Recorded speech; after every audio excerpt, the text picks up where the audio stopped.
Salut la team, donc j'espère que vous allez bien et je démarre cette nouvelle vidéo avec une annonce assez surprenante de la part de Charles Griffin, ancien athlète de 112 qui a switché vers les Men's Open et qui pour sa première saison a décroché sa qualification pour Monsieur Olympia 2023 où il a terminé à la 10e place. Donc je ne sais pour quelle raison Charles a officiellement annoncé qu'il prendrait sa retraite d'ici la fin de saison 2025.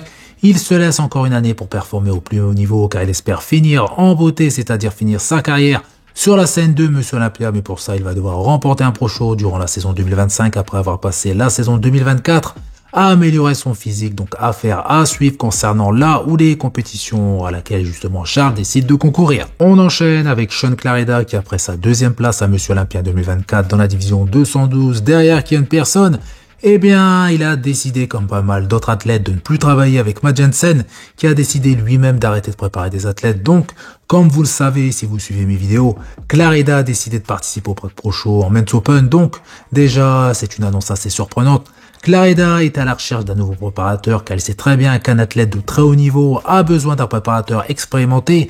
Et justement, très bon choix, car pour moi, c'est le meilleur préparateur actuel. Clarida a décidé de travailler avec Stefan Kinsel qui accumule les gros athlètes, mais pour le moment ça ne lui pose pas de problème vu que tous ces athlètes se présentent au top de leur forme à chaque compétition. Bien évidemment, ça doit demander une sacrée organisation, surtout lors de grandes compétitions. Pour revenir à Clarida, je pense qu'il ne faut pas s'attendre à un énorme changement sur la scène du Pro Show vu la masse musculaire perdue depuis la saison dernière. Mais une chose est sûre, Clarida sera bien meilleur, plus volumineux, plus rempli, plus rond, tout en étant toujours en super condition.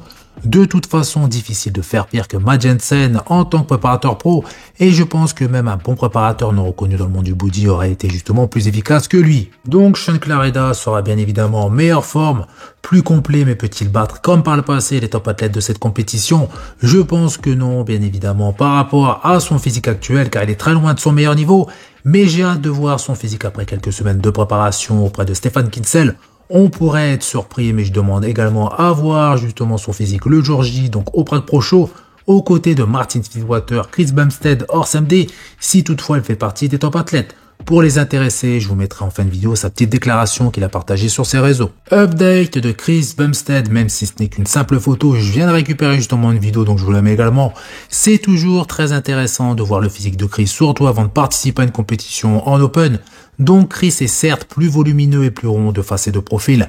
De dos c'est moins visible, surtout sans poser, mais je pense que de dos c'est là où Chris aura justement le plus de difficultés, notamment face à Martin Fitzwater qui est beaucoup plus épais, et je trouve Chris moins impressionnant de dos que par le passé, même s'il domine toujours justement ses adversaires en classique. En Open, ça ne sera pas la même histoire au niveau du volume, mais Chris aura, je pense, le bon équilibre entre volume et conditions, et si Chris n'avait aucun problème de santé et qu'il s'était préparé sur plusieurs mois, il aurait beaucoup plus de chance face à Martin Fitzwater. Donc, je le répète, mais cette compétition est juste pour le show. En aucun cas, Chris souhaite poursuivre l'aventure Open même après cette compétition, hormis s'il remporte la première place et donc se qualifie pour Monsieur Olympia 2025. Mais pour moi, Chris aura de grandes difficultés à rivaliser sur le volume aussi complet soit-il. Il lui manque pas mal de kilos supplémentaires par rapport à sa taille. Niveau condition, même si elle est très poussée, Martin Fitzwater affiche également une condition de très haut niveau, mais pas justement du même niveau que Chris. Moins de séparation vraiment prononcée. Par contre, une chose où Chris domine Martin, c'est clairement au niveau de la qualité musculaire. Donc, bataille qui s'annonce vraiment très serrée, mais je pense qu'au mieux, Chris Bumstead terminera à la seconde place, ce qui serait justement déjà énorme.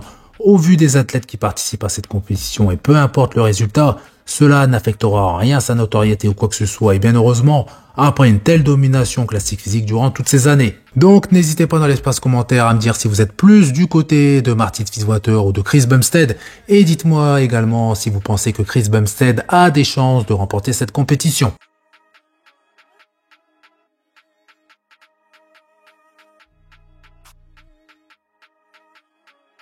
Update de Stéphane Matala, presque 125 kg et que dire hormis qu'il est enfin dans la bonne catégorie. Donc malgré sa prise de poids de plus de 20 kg depuis sa qualification à Monsieur Olympia en remportant le Portugal Pro, Stéphane est resté assez propre d'après ses images. Donc c'est un athlète qui fait pour faire du muscle et non comme certains athlètes de gagner énormément de poids de mauvaise qualité qui accumulent beaucoup de gras et de rétention d'eau. Donc je pense que l'on peut confirmer que Stéphane fera ses débuts chez les Men's Open en 2025 vu comment il évolue. Stéphane n'a pas besoin de passer de longs mois, voire presque une année complète pour être capable d'affronter justement de gros athlètes de la division. et je pense tout particulièrement aux athlètes en fin de classement à Monsieur Olympia 2024. Personnellement, je pense que Stéphane possède les armes pour dès sa première saison afficher de belles choses grâce à son physique complet, quand il n'est pas obligé bien évidemment de perdre du poids volontairement. Donc Stéphane possède la ligne et le volume sans être pour le moment le plus volumineux des athlètes. De toute façon, ce n'est pas nécessaire quand on voit le physique de Stéphane avec une dizaine de kilos supplémentaires. Il est déjà très impressionnant et maintenant qu'il n'est plus limité à un poids, j'ai hâte de voir son physique sur scène. En ce qui concerne la condition, à voir s'il a réussi à l'aide de son préparateur à afficher une condition aussi poussée qu'au Portugal Pro avec beaucoup plus de masse musculaire. Car en classique, vu que Stéphane était obligé de descendre très bas en termes de poids, il a, comme vous le savez, sacrifié pas mal 2 kilos de masse musculaire et a dû également pousser au maximum sa condition. Ce qui ne sera pas le cas en open, donc j'espère revoir Stéphane avec des fessiers justement striés, des ischios vraiment découpés, des séparations vraiment profondes et beaucoup de détails sur l'ensemble de son physique. Et je pense que la condition sera un paramètre essentiel pour ses futures compétitions qui sera peut-être plus dur à gérer au début, ce qui ne sera pas justement le cas du volume. Donc pour la saison à venir, donc la saison 2025, nous allons avoir 4 Français dans la catégorie de Men's Open, Stéphane Matala, Anthony Gel, Théo, Le Guerrier, Florian Poisson, et qui sait, même si je doute que cela se produise, nous aurons peut-être une compétition qui réunira ces 4 athlètes sur scène. Et pour finir, comme prévu en début de vidéo, je vous mets la déclaration de Sean Clarida. Alright, what's going on people, GK here. Just wanted to hop on here really quickly and just do a quick video. Just kind of answer some questions as far as, you know, what's next and things like that. So if you guys have seen, obviously, it's been announced that I am doing the Prague Pro in, I believe, 18 days from now in the Open division. All right. Again, this is something I've always enjoyed. If you guys remember back in 2021, I did the Open Legion Pro, won that show. And again, doing open shows is something I enjoy. And I always have the mindset I'm going into the show with nothing to lose, nothing to prove, and everything to gain. And that's the same exact mindset I'm going into this Prague Pro. And this was the plan for past about 2 weeks now since the Olympia. And then obviously all of a sudden we're seeing everyone jumping in. Martin, C-Bum, Horace MD, and I'm sure many more. So this show is definitely going to be one of the most watched and talked about shows, you know, of the season. So I'm excited for it. I'm excited to be in Prague for the very first time. Thank you to Peter, the promoter, for having me out. It's going to be, again, I'm looking forward to this opportunity. And the big question that everyone keeps asking, all right, who am I working with? Who am I being coached by?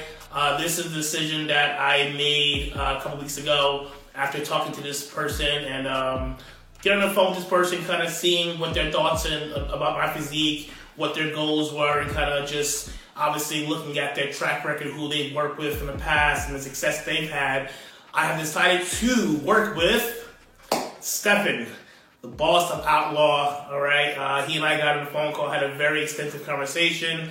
Things went very well. I was happy with what he had to say, and right after Olympia, we started working together, put together a game plan for this Prague Pro, and things have been going great thus far. I'm excited to see the new package we bring to the Prague Pro. Obviously, looking back at the Olympia, we know what the issues were. Obviously, conditioning is not a factor. I just need to be a little bit more fuller, a little bit more rounder, a little bit bigger, and Stefan has definitely got me going in the right direction, so I'm excited for that. Donc voilà, c'est tout pour cette vidéo. Donc comme d'habitude, je compte sur vous pour faire péter les pouces bleus, les commentaires, ça fait plaisir. Vous pensez également à vous abonner pour ne pas rater mes prochaines vidéos et je vous dis à bientôt. Salut!